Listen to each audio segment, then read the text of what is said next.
My first question to you, Chris, is have you ever been here before? I've never been to Comic-Con before, and I feel like this won't be a regular Comic-Con experience. No. Since the Twilight fans are out in force. And I really what I want to do is slip under the radar and geek out for about an hour at the end of the day, which is what I'll do. The problem is, though, you under the radar is right now before your panel. As soon as you have your panel, there may not be any more under the radar. But there's a nefarious plan because they're showing Twilight again this evening. I think that'll suck up all the Twi fans, and they'll be able to kind of mingle amongst my fellow geeks undetected, hopefully. Both Kristen and Rob, you guys talked about in the press conference how much you love New Moon, and that's your favorite book of the series. Can you tell us a little bit more why that's the one that really does it for you? For me, just because it was the most challenging. I mean,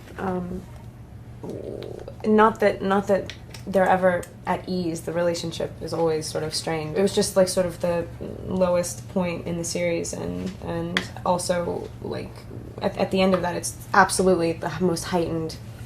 I mean, the scene where we sort of forgive each other and get back together. It happens within. I mean, it happens in 10 seconds. I mean, like no talk. We don't even need to talk about it. It was like the one that affected me the most. I hadn't read the book before the idea of doing the film came up. I just love the cast. I think they're very talented young actors. And then when I read the book, you can really see the kind of archetypal longing that it embodies. And having been broken up with so many times in my life, I felt I could really identify with Bella. My sort of opinion of the whole series, the relationship between Edward and Bella, I mean, I always saw it as, the thing which I was relating to, the thing which I was kind of trying to draw from was, when you're a guy and you find yourself becoming or being so in love with someone, what? No. I'm just looking at you on a TV. You're on a roll. I think you should keep going. You had two big issues to deal with. You had one, Jacob transforming into a werewolf. Was that a challenge to tackle? Hard for Taylor. Really hard for Taylor to become a werewolf. So we eventually had to resort to computer effects. Okay. No, I mean the challenge with that is to get a special effect that isn't cheesy and that's elegantly done. And Phil Tippett Studios, Phil Tippett being a legend in the effects community, is handling it, and they're doing a beautiful job. And Taylor, you had a lot of work to do in this movie. You had to bulk up really big. We all know about that. But you also spent a lot of time doing a lot of stunts and things like that too. Yeah, it was a lot of fun. I actually, I almost got to do all of my own stunts. You tried, right? Which was fun. I got to do all of the dirt bike riding. There was so much of that. Just kidding. No, but yeah, I got to like practice dirt bike riding and do that. I got to do a few other things.